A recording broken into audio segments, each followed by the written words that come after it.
cold as a razor blade, as tight as a tourniquet, like the skin on a dying man. I don't want a piece of the world. I want the whole world. I make my own rules because it's much easier that way. Trust me.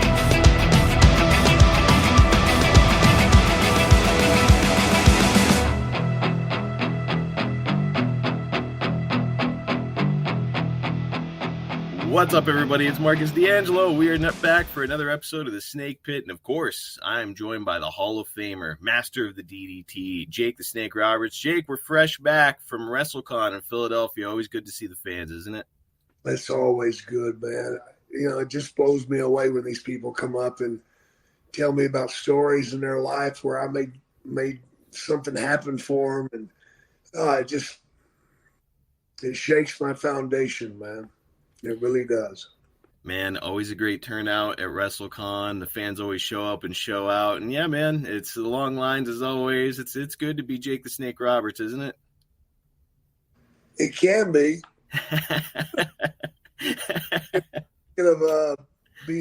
It's good being Jake the Snake. Check out this clothing I'm wearing, brother. Yeah, why don't you tell me about that shirt, Jake? That's pretty sharp. And Robert Graham puts these out. Here, I'm going to get a close-up. He puts out a lot of shirts, man. And I'll tell you, wait in the upcoming weeks, I'm going to be wearing a lot of it. Robert Graham. So, man, I'm going to look up the website for Robert Graham, and I'm going to go ahead and link it in the description because, that's a badass shirt. I wouldn't mind one myself, and I'm sure the listeners wouldn't mind one. There you go. All right, Robert Graham. Check out the description here, and you folks can get linked to their website. But look, last time we talked about Midsouth, it was last month. We talked about your return to the company. You're back under the Bill Watts banner, and things are looking pretty good so far. It seems like you're getting pushed as a top heel. But when we last left off, we discussed your singles match with a young Shawn Michaels. And, oh boy, maybe a little bit of a disappointing performance by HBK, huh? Yeah. Yeah, not quite the guy that he would go on to be. This guy who's largely considered an all-time great in-ring worker. And, we've talked about Shawn a few times here on the show, but something we haven't discussed is what he's up to nowadays. Shawn works as the director at NXT, which is where all the WWF talent is trained and groomed for either Raw or SmackDown. Now, as a guy who built a Hall of Fame career by moving from territory to territory and working with and learning from talents across the country, what do you think of having one location dedicated to developing young talents? I think it's a great idea, man. Really? Yeah, they can pull talent from all over. I mean, that's what they've done. They give tryouts and stuff, and then they pull these guys in. Yeah, it's really hard to do this. You don't just wake up one morning and say, okay, I'm going to get this done today. It's not happening. It takes a lot of time. And the more time you can spend around top talent and be fed good or great material, the better off you are. So I'm sure Shawn's feeding them well. He's got a lot to feed from. So there's no excuse not to be putting out great talent. That's for damn sure. All the best of the best across the country, across the world, really, are trying to make their way into WWE and get a spot, right? Yeah, absolutely. So you feel that Shawn, modern-day Shawn, well-suited for this role? I think so. He's as good as anybody else that I know. I can't think of anybody that would be better. For most young performers nowadays, Jake, the only place to get reps is on the indies, which, it is not anywhere near as consistent in providing people with everyday reps as it was back in the day. If you were to give some advice to young indie performers on how to develop themselves without the benefit of the Performance Center, what kind of advice would you give? Get as many damn reps as you can, man. And when you do get a rep, make it mean something. Make it worthwhile, Create You got to be creating all the time. You got to be honing your skills, man. You got to make them sharp as a razor blade, man. I believe you told me before that ring rust starts developing inside of like 4 days. Yeah. Sooner than that. So, brother, if you're a young indie guy, I wouldn't be thumbing my nose at $10 payoffs or even hot dog payoffs. Get out there and get your reps. Do what you have to do, man. I mean, you might turn up your nose at a $25 payoff, but hey, guess what? While I was working full time, I got some $25 payoffs. Mm-hmm. We hear the stories about people getting paid in hot dogs or like a Diet Coke or something after a match. So, like, could be worse, brother. Just go do it. Get those reps in. Yeah. Well, look, I think we should also mention here that at the end of February, speaking of Shawn Michaels, he's going to get the debut match for John Nord the Barbarian, as he's known here. Man, John Nord making his big debut. Jake, we discussed it before, but if you would, let's give our listeners a little reminder about how you reacted when you first laid eyes on John Nord. Well, he scared the hell out of me. He was a beast, man.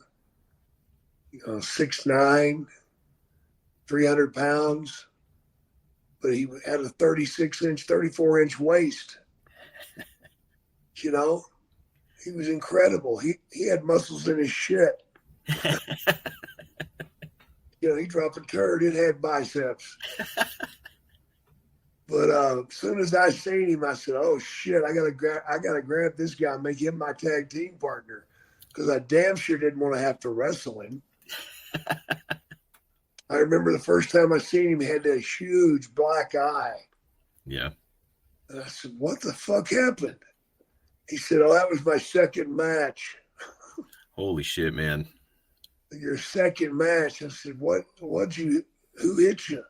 He said, nobody. I ran into the post and wanted to make it look good. That's what you'd probably call a road grader in the wrestling business. Yeah. That's not a dude you want to get in front of. I damn sure knew that he was going to be my tag team partner, though. You got beside him instead of in front of him, and that's just smart business. Now, like, I know that you obviously didn't want to necessarily have to step into the ring with this big dude, but I also know that you hate tag team wrestling. Did you feel like you could bring the best out of John Nord?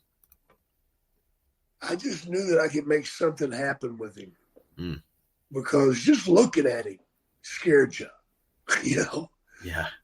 Especially after I gave him his haircut. The mohawk, you were responsible. Yeah, I was responsible. He had a big bushy head of hair, man. Looked like one of the Samoans. I said, we can't have that. Let's give him a mohawk. It worked. He looked good. Yeah. I noticed that Butch Reed is interfering in Nord's matches during this early part of his run here, which makes me think it's probably around the time that the two of them got crossways and ended up getting into a shoot fight. Yeah. Were you there when that fight was actually happening? No, I was in the ring, thank God. Man, that must have been something. I wouldn't have wanted to be near it. Yeah, it's like the fucking Tasmanian devil. You don't want to get pulled into that shit. Yeah. Do you remember what started the beef between the two of them? Oh, I don't. I can't remember that far back, brother. Well, you get a couple alpha males out there. I'm sure that shit's just bound to happen. After arriving in January and reestablishing yourself in the territory, your first feud upon returning appears to be with Terry Taylor, as you'll come out and challenge him a few times in February for his TV title, but at times when he's already been scheduled to work matches, so he can't accept your challenge, which is like your angle now is that he's a coward. Right. It's a nice storyline idea here. Was this the first time that you would have been around Terry Taylor? Yes. Okay, so we discussed him last week and how Vince kind of misused him in the WWF as the Red Rooster. But here in Watts' territory, of course, he's a featured act and seems to have a lot of crowd support too. By this time, you had seen a lot of performers, big stars all across the country. Did you think that Terry had the goods to be a top guy in wrestling when you first met him? Not a top guy. Not a top guy. He could hold his own on the card, but he didn't need them. He didn't have for the main event. Now, what do you feel that Terry was lacking? Size, Mm. The way he projected himself just wasn't strong enough. You know, he had a lot of cute moves, Mm. you know, but cute will get you killed in the real world. Yeah, well, it got him killed in the WWF too, it seems. But man, I mean, I think that it just goes to show, like, being a good-looking dude, being in good shape, having the ring skills, it's not quite enough. Like, you've still got to have that connection, that X factor with the crowd, and I just don't know if he had it as strong as some other guys. He didn't. Guys, there's nothing quite like a good pair of jeans. There's also nothing quite as awful as a bad pair of jeans. Up where I come from, we call them nut huggers. Boy, those jeans that just crush you in all the wrong places, make you uncomfortable. And man, and that's what jeans are for, right? They're supposed to be comfortable. They're supposed to make you feel relaxed. They're not supposed to be rough or rigid. And you're not supposed to hate wearing jeans. Well, today's sponsor, The Perfect Jean, finally solved all of your denim difficulties. They make great looking, perfect fitting jeans that are just as comfortable as sweatpants. And you want to know the secret? A special denim fabric that's super soft and has the perfect amount of stretch so you can squat, do yoga, or just sit around all day in them without ever having to take them off. And you want some variety? They make 6 fits, from skinny to thick, and have a waist from 26 to 50 and lengths from 26 to 38. Big boys, short kings, tall dudes, and all the rest, they got you. For a limited time, our listeners get 15% off their first order plus free shipping at theperfectjean.nyc or Google The Perfect Jean and use code SNAKEPIT15 for 15% off. You know, guys, I used to be strictly a Levi's guy because, you know, it's finding the perfect fit or the perfect pair of jeans. It's difficult. And when you find a brand that you think kind of works for you, you stick with them. Well, let me say, I got my pair of jeans from The Perfect Jean in the mail, and buddy, I am not going back. When they say that these jeans are as comfortable as sweatpants, it's a shoot, brother. I have great mobility in them. They're breathable, they're comfortable, and they don't crush me in any uncomfortable places. You know, a lot of weekends, I end up hanging around the house in my sweatpants and doing, you know, some household tasks and chores in the sweats just because it's like, you know, why would I put on a pair of jeans and be uncomfortable? Well, look, now on the weekends, I'm reaching for my pair of jeans from The Perfect Jean because you can get around and look good and feel comfortable all at the same time. And by the way, The Perfect Jean doesn't stop there. They've revolutionized t-shirts as well. The Perfect Tee has got just enough stretch to hide a little beer belly while accentuating your arms or chest for that flawless look. It's soft as butter, baby, without shrinking in the wash like all your other tees. Just absolutely perfect. The Perfect Jean always has free shipping, exchanges, and returns, so you can have peace of mind knowing that your order is completely risk-free. It's finally time to stop crushing your balls in uncomfortable jeans by going to theperfectjean.nyc. Our listeners can save 15% on their first order plus free shipping, free returns, and free exchanges when you use code SNAKEPIT15 at checkout. That's 15% off for our new customers at theperfectjean.nyc with promo code SNAKEPIT15. After your purchase, they'll ask you where you heard about them. Please do us a favor, support our show, and tell them that we sent you. Your khakis and get the perfect jean. You sure did. Well, you are finally going to get your shot at Mr. Cockadoodle-Doo on March 7th with his TV title on the line. Let's have a look at the final minutes of this one. Okay, Jake. Oh boy, this could be a mistake. You're climbing to the middle rope. Missed with the elbow. A spot we do not see often from you. Terry Taylor's making his way back up to his feet. Oh boy, he's firing up babyface style. Catching with a punch. Another one, and you bump. Oh, he is on fire right now. All right, a big body slam. And he drives the knee. Jake, you're in a bad way. He goes for the cover. Quick 2 count and you're up. Back to the corner. There you go. You put on the brakes, give him a kick. Uh-oh, but he's coming back with some punches. Drives you into the corner. You come out with the clothesline, double down, and the ref has got his count going. Great shot of you trying to make your way back up to your feet.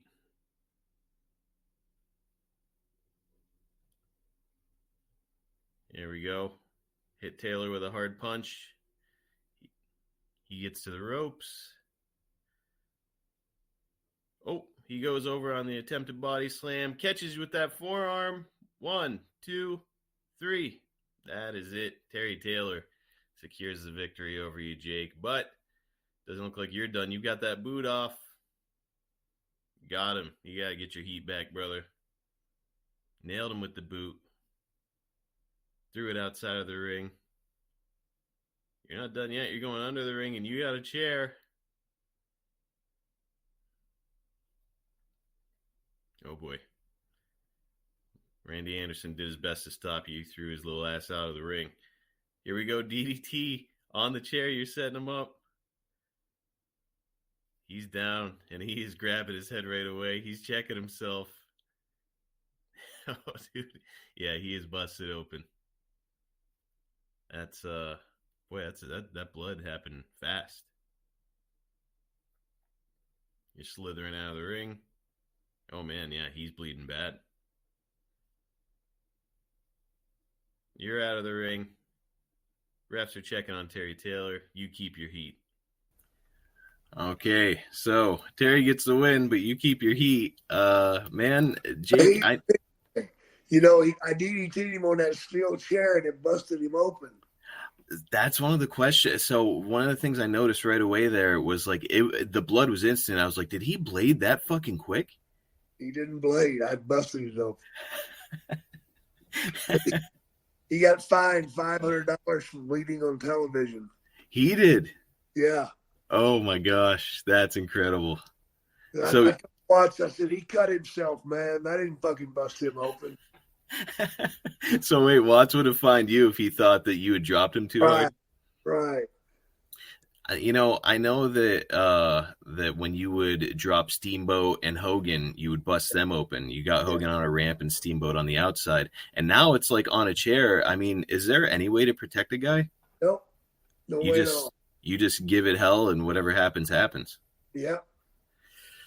Man, that is something else. It stuck out right away because I was like, damn, that is fast. The blood just started.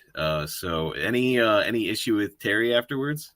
No, I told him before we did it. I said, I'm just going to bust you open. And he was good with it? Yeah. He thought he could keep it from doing it. Just like Steamboat thought he could protect himself. Yeah. Not so much. The other thing that really stuck out to me there, Jake, was that I saw you try that elbow off the second rope right at the top of the match. Yeah. And I have not seen you do that any other time in your career that I've looked through. So do you remember like why all of a sudden you were doing this move? Just so I could miss something. Okay. And so that was a move that you never hit that move. It was always designed to miss. No, never hit it. Why do you think you took it out of your repertoire? Because it hurt. That's a good enough reason. You'd get your heat back after the match, as we discussed, but like, do you feel like it does more harm than good to a new character like you that they're trying to build that just came in to have you take a clean loss? That didn't hurt me. That you using the boot afterwards, and then especially busting him open on the chair, I think helped you out a lot. Oh yeah, sure did. Well, the next week, Taylor challenges you to a match, but gets interrupted by DiBiase, who is the reigning North American champion. Ted said that now that TV is national, the TV title meant more. So the title for title match takes place. You'll try to interfere and help Ted, but Taylor secures the win and becomes North American champion. So, I mean, 2 big wins, 2 weeks in a row for Terry, who's clearly viewed in a positive light at this time by Watts. But rumor has it that he was not viewed in a positive light behind the scenes all the time by the boys. Looking back on it now, do you think that was jealousy, or what was it about Terry that pissed people off? Nobody felt like he needed it, deserved it, you know? Fuck. You can't put all the eggs in one basket, man. Yeah. One of the other things I've heard is that he could occasionally be a little bit mouthy behind the scenes. Did you experience any of that? He was cocky. And the other thing I've heard got him heat, and maybe you can speak to this, was that he was kind of like a stooge, not only to the office, but also to the dirt sheets. Yep. That'll definitely get you heat. Yep. Now, do you think that this perception hurt his career long term, or was he just kind of fucked from the beginning without that X factor? I think it hurt him long term. I think that's what got him in trouble with Vince. Okay, maybe Vince heard that he was talking to Meltzer and the like. Yep. Gotcha. Well, I know that he worked in Mid-South in some office capacity. Remind me, what was his role?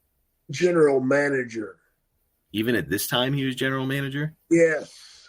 And he's getting the push? Yes. It would be hard not to fucking hate that guy. Yeah.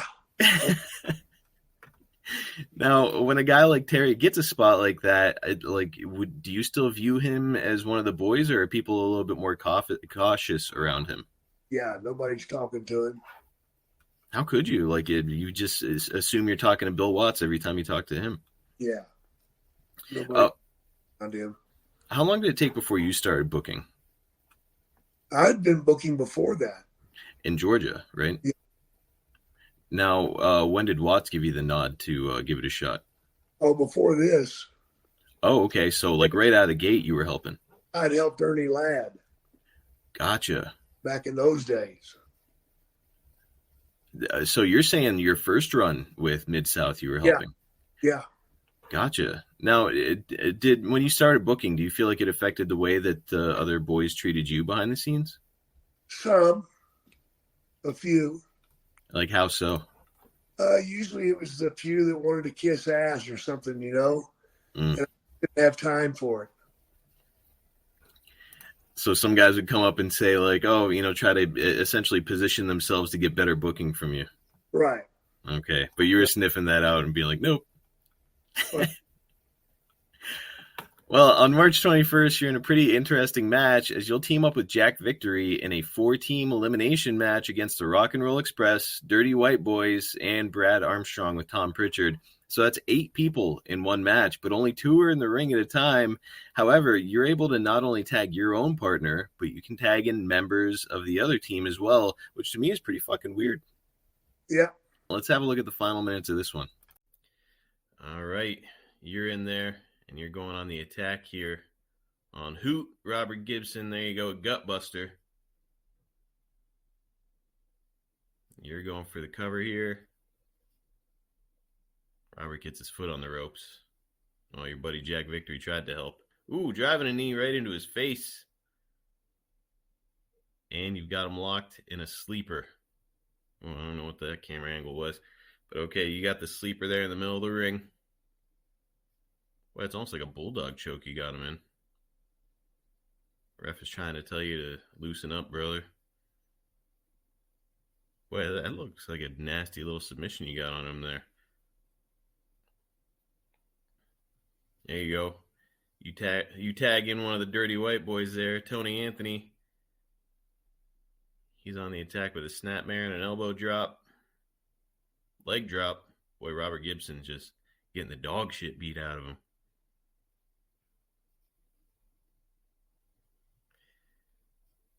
Headbutt from Tony Anthony. And he's choking Robert. Oh my gosh. The sympathy the Rock and Roll Express are getting right now. There we go. Robert's firing back. Too little, too late. Here comes your old pal, Len Denton, the other half of the Dirty White Boys. Nice suplex. Boy, Len, an underrated worker. This guy can go.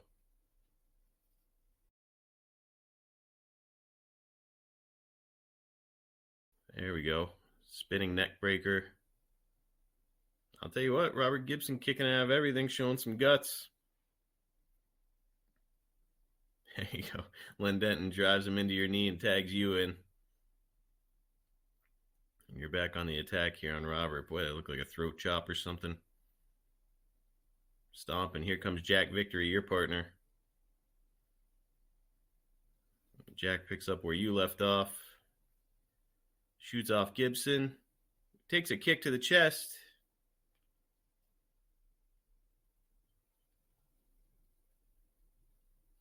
There we go. Shoots Gibson off again. Gibson with like the lucha go around. Double drop kick. He's down. Ricky Morton gets the 3 count. You guys are eliminated from this one. Okay, it's down to the Dirty White Boys and the Rock and Roll Express. You and Jack Victory are both shocked at the outcome of this one. Now, the strange concept aside, it's a pretty damn cool match here because it's the Rock and Roll Express involved. Would this have been your first time meeting Ricky and Robert? Probably. Now, Ricky and Robert, they probably kind of ushered in this style of tag team wrestling that's used a lot today, in that they're doing moves simultaneously a lot, like double drop kicks, double arm drags. Yeah. Kind of a novel, choreographed approach. What did you think of it as an old school guy, Jake? I thought it was great, man. Yeah? Oh, yeah. It was exciting. If you can create excitement, I'm all for it. So, like, on the surface, I kind of take a look at guys doing shit at the same time, and I'm like, boy, it looks like a dance routine almost, but I guess if there's enough selling and stuff, you can make it seem pretty real, right? You make it happen. Well, Robert Gibson was great, but Ricky Morton would be the standout of the group due to his ability to connect with the audience and sell. And our researcher, Andrew Hermes, even pointed out that they were so good, in fact, that the following year in JCP during the Summer Sizzler Tour, they were outdrawing Dusty Rhodes and Ric Flair, which pissed Dusty off and made him put them on the same card instead of on a separate one. Yeah. So Dusty's always the businessman. What would you say set Ricky Morton apart when it came to his ability to sell, Jake? He was just, you felt sorry for him, man, and you loved it. And that right there is all it took. When you would sell as a baby face, we always hear Ricky Steamboat say something like he would pick one person in the audience and sell directly to them. What was your method of selling? I tried to sell to everybody. Okay. I tried to sell openly. Give it to everybody. So, like, it's theater in the round, essentially. You're in the center and everybody's surrounding you, so you've got to kind of sell to all 4 corners. Yeah. Last thing on the Rock and Rolls, rumor has it that those two did pretty well for themselves when it came to the ladies. Jake, any stories or things that you witnessed when it came to the two of them and their extracurriculars? Those two were chick magnets. There would be a line of girls waiting. And a lot of jealousy between us and them, I'll bet. Like, fuck, give us something, And the thing about it was Ricky would get them in to the room, and then Robert would pull out his unusually large wang and beat him to death with it. That is very eloquently put. Yeah. It was like, holy shit. Old Hoot, he had a hog, huh? Yeah. Ricky would be through in about 13 seconds. But Hoot would come in and drop the sledgehammer on him. That's probably 13 seconds is probably how long it took him to get that fucking piece of lumber out of there. Yeah. Man, so are these girls just like showing up at the hotel, approaching him after the show? Everywhere. Good Lord. Everywhere. Good for them. I'm sure that the free clinics in the surrounding area were very happy with it. Yeah. This episode is brought to you by Manscaped. Did you know 1 man every hour, every day is diagnosed with testicular cancer? With April being National Testicular Cancer Awareness Month, our friends over at Manscaped have partnered with the Testicular Cancer Society to help spread awareness for men's health and early cancer detection. Visit manscaped.com/TCS to learn how to check yourself for early signs of cancer. And as always, you can use promo code SNAKEPIT for 20% off plus free shipping at manscaped.com. Unfortunately, guys, cancer has touched all of us in some way or another, whether it's an immediate family member, a friend, a distant family member. All of us have been impacted in some way or another, and it's not always easy to talk about, especially when it deals with a really sensitive area. With this in mind, you can perform simple, routine self-checks at home while enjoying Manscaped products that you use every day, like the Lawnmower 5.0 Ultra. It makes sense, right? We use products daily to trim and maintain our boys down there. The Lawnmower 5.0 Ultra features 2 interchangeable skin-safe blade heads, a standard one for taking a little off the top, and a new foil blade to go smooth and sleek. With dual LED spotlights, you'll achieve better visibility, making every trim more precise and hassle-free. Don't like making a mess? This dude is waterproof. Bring this thing into the shower with you, and I can guarantee that your significant other is going to be thankful. And you can bring this trimmer wherever you go, too, thanks to its wireless charging capabilities and travel lock feature. In addition to providing the great tools and solutions for comfortable and easy grooming, Manscaped is committed to raising awareness to giving support for fighters, survivors, and families impacted by testicular cancer. That is why they will be donating $50,000 to the Testicular Cancer Society. Help save lives and balls by going over to manscaped.com/TCS and sharing your funny, educational, check yourself video. And while you're at it, grab 20% off plus free shipping with code SNAKEPIT, because like a famous American philosopher once said, take care of your mentals, your balls, and your chickens. March 31st, 1985 saw the very first WrestleMania in Madison Square Garden, which is the spiritual home of the WWF. Main event had Hulk Hogan and Mr. T versus Roddy Piper and Paul Orndorff in a tag team match. And I mean, there's a ton of stars there too. Billy Martin of the New York Yankees, Cyndi Lauper, Liberace, and Muhammad Ali were all there. WrestleMania 1 isn't just a premier event, but it also marks a transition of sorts in wrestling, where it's going from being a form of entertainment kind of directed toward a very small niche audience to now this over-the-top Main Street entertainment spectacle. Jake, you started during this older era of wrestling, and now you're starting to hit your prime as it's morphing into a pop culture phenomenon. I mean, obviously, you would go on to be part of this pop culture spectacle, but at the time, how did you view this major shift in how the product was being presented? Oh, at the time, I hated it. Yeah? Yeah, I thought they were exposing the business. Because of like the cartoonish nature of it all? Yeah. Yeah. I mean, you see people like Muhammad Ali, Cyndi Lauper, all these huge celebrities. Are you looking at it saying like, boy, it's stupid, but there's an awful lot of money getting thrown around up there? Yeah, there was a lot of change being tossed. You know, it's what else is interesting about this is that Vince funded WrestleMania 1 with the sale of the Georgia time slot back to Ted Turner. So if our listeners recall, Vince's purchase of that time slot is what prompted you to leave Georgia and tell Vince to shove it up his ass. Now Vince is taking that moment and he's morphing it into probably one of the biggest moments in wrestling history up to that point. Yep. Move. Yep. Now you, Jake, when you see that shit happening and know that you told Vince to shove it up his ass, and you also see all these celebrities and people making a shitload of money up there, I mean, are you like, man, in hindsight, maybe you should have stuck around? Should have. I should have. You never know what it would have done to your character at that point, though. Who knows if the snake idea would have come along? No, you don't. How do you remember how Watts would have reacted to this big spectacle event? Oh, it was driving him insane. Yeah. Oh, he was going fucking crazy. Do you know if he was trying to make any changes to the way that he was presenting wrestling? No, he wouldn't change it. Well, that probably goes to show why, a couple of years later, he's out of business. Yeah. So when you see the success at this time, you're just back in Mid-South and you're kind of settling in. When you see that success, you obviously aren't signed to a contract there in Mid-South. So is a piece of you like, boy, maybe I ought to give Vince a ring right now and see what I can do? That moment didn't happen until I had the conversation with Taylor. Okay.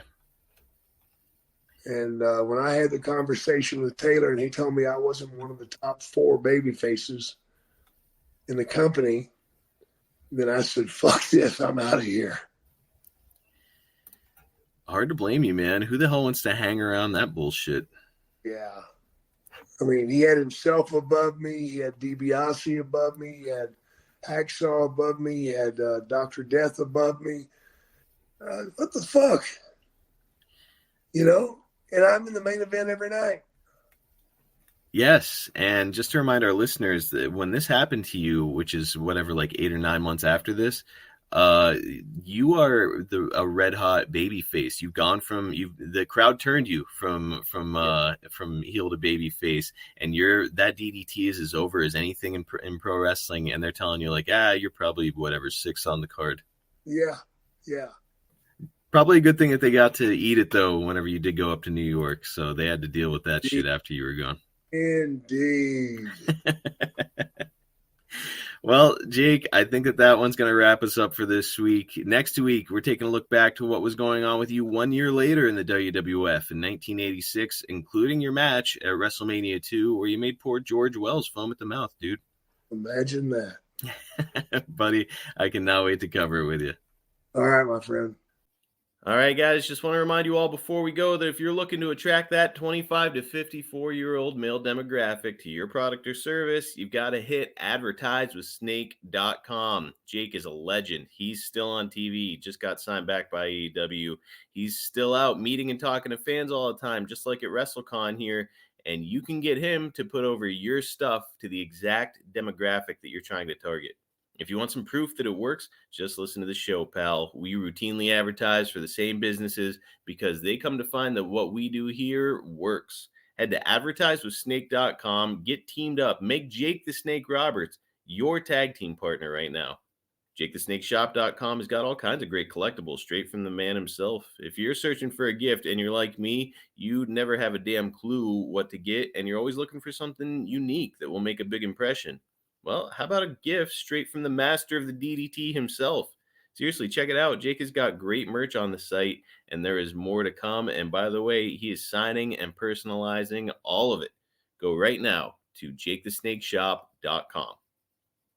Hey, speaking of great gift ideas, why not get a personal message, a promo, a birthday wish, or a roast from the legendary Jake the Snake Roberts? You want to know what the experience is like? Here's a recent review from Reed.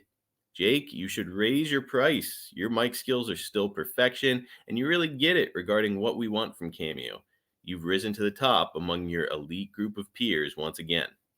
A cameo from Jake is great for any occasion, guys. Jake loves doing these. He loves having the chance to interact with fans. And if you're a lifelong Jake fan, you've got to check this out. Again, it's cameo.com/JakeSnake. Go and order yours right now. We have got some amazing merch on the Snake Pit page at boxofgimmicks.com. It's heating up out there, and we've got some really cool vintage style tank tops and shorts that will show everybody you're an old school wrestling fan. We have the amazing old school Jake tank top that's a tribute to his early days in wrestling. Or hey, how about the WrestleFest inspired shorts?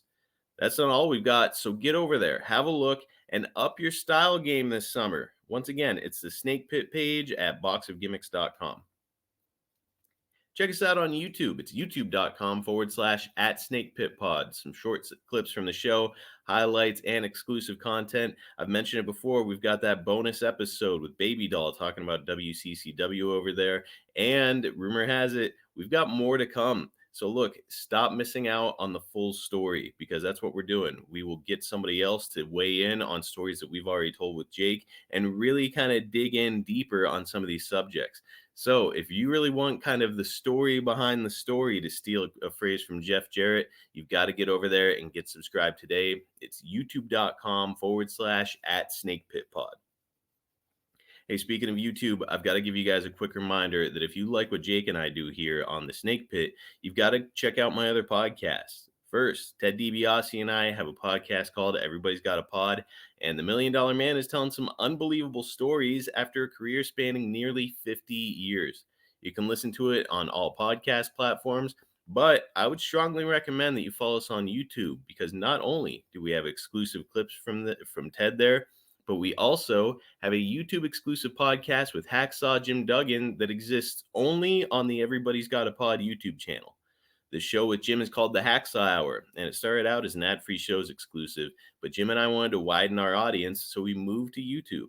You can still catch the first 8 episodes only on ad-free shows, but we just released episode 14 last week, so get caught up right now on our YouTube page. And that's not all. Jim is also providing videos of his day-to-day activities. Most recently, we added a video of Jim with his family at Disney's Animal Kingdom. Seriously, go and check it out and get subscribed now. It's youtube.com/@everybody's-got-a-pod.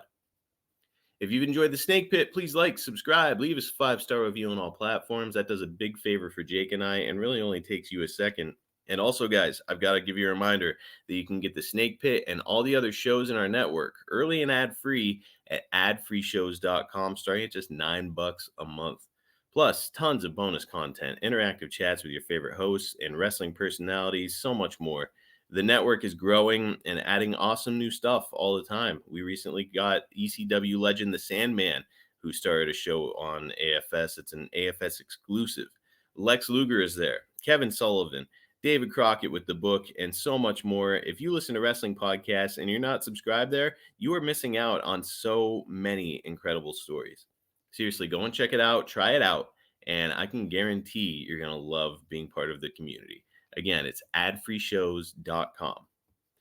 Catch Jake on X at JakeSnakeDDT, on Instagram at JakeTheSnakeDDT, and on Facebook at Real Jake the Snake. You can follow me at Marcus P. D'Angelo on X, and you can follow the podcast at Snake Pit Pod on all social media platforms. A short little episode here, but we wanted to take another look back to Jake's days in Midsouth. Man, these episodes never disappoint because it's such a cool, again, unexplored part of Jake's career that I love having the opportunity to kind of dive deeper on and really tell the full story of these experiences that Jake had that don't get talked about or brought up enough.